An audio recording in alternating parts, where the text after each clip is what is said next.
In the crypto world, we have a few experts who decided to not keep their success secrets hidden.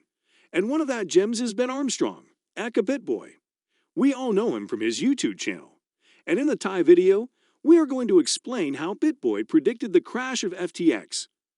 Welcome back to Crypto University, where you get all the latest content about crypto, NFTs, and the blockchain. Make sure to watch the full video and like it if you want to see more of this content. A quick note, we will never ask for your number or personal information, and we will certainly not contact you on WhatsApp.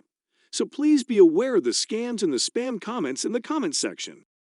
On November 6, the symbolic word started to fall, losing over 80% of its worth in 72 hours. When seen as a survivor in a striving market, the fall of FTX has sent shockwaves through the digital money industry. All in all, what turned out badly? FTX is the brainchild of Sam Bankman-Fried. He's usually known as SBF via online entertainment.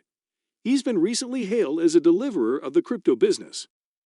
Bankman-Fried established the quantitative exchanging firm Alameda Exploration 2017. After 2 years, he began FTX, a trade stage for trading digital currencies. At this moment, he's the greater part proprietor of the two firms. However, the authority story that SBF gave in the past is that the two organizations are discrete substances. After its send-off, FTX pulled in significant speculations from Silicon Valley and Money Road. It developed into the fourth biggest cryptographic money trade for subordinates exchanging. Big names advanced the stage in promotions. At the point when FTX was getting everything rolling, Binance put resources into FTX, and it was one of the crypto trade's earliest financial backers. Be that as it may, FTX, as we probably are aware, developed quickly and turned into an exceptionally significant opponent to Binance. As FTX filled in the business, Bankman-Fried promoted his standing as a crypto rescuer when computerized resource costs fell recently. It's a little absurd for clients. All to do an arrangement is respectably terrible in rescuing a spot. However, that picture didn't stand the test of time. On November 2nd, CoinDesk distributed a report in light of a spilled Alameda monetary record. As per the spilled information, Alameda guaranteed it had more than $14 billion in resources toward the finish of June, yet the greater part of that was FTX's token. Alameda chief Caroline Ellison tweeted that the accounting report was unfinished. Caroline additionally said its monetary circumstances taken care of, and the organization is getting along nicely. Nonetheless, it seems like the market simply didn't buy that, and afterward, merchants keep on pulling out from FTX. FTX and Alameda didn't answer a solicitation for input. Things were raised on November 6, when Binance said it would offload countless dollars of FTT. Binance didn't answer a solicitation for input. The declaration ignited mass withdrawals. That day, FTX handled $4 billion of exchanges, ordinarily the ordinary sum for a day. Some got accumulated, which started interest for more. By November 7th, that number expanded to $6 billion. On the 8th, after a day, FTX's funds were in an emergency. Binance stepped in and said it would purchase the organization. It seemed like FTX could have tackled its liquidity issue. Yet on the 9th, Binance retreated from the non-restricting obtaining. The following day, the diary revealed that FTX utilized cash from clients to finance dangerous wagers made by Alameda. It's a stunning disclosure for many individuals in the business sense, despite the fact that there has been a ton of hypothesis about FTX and Alameda research being joined at the hip.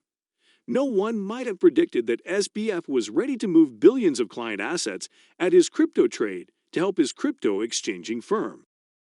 The Protections and Trade Commission and Equity Office are exploring FTX, as indicated by an individual acquainted with the matter. This isn't similar to the New York Stock Trade or NASDAQ. They take individuals' cash. They acquire against it. It's very little exposure, and afterward, they exchange against their clients. A representative for the equity division declined to remark. Bankman-Fried let financial backers know that FTX couldn't cover withdrawals since its guarantee was dropping into steam and couldn't be exchanged, as per individuals acquainted with the matter. On the 11th, Bankman-Fried surrendered as chief, and FTX and Alameda petitioned for financial protection. Thereafter, FTX said it was testing a likely hack. In excess of $370 million worth of crypto, reserves seemed by all accounts to be absent, as per crypto examination firm Elliptic. On the 12th, the diary announced that Alameda and FTX chiefs realized that FTX had loaned its clients cash to Alameda. So a ton of retail brokers and financial backers I've conversed with are feeling frantic or baffled.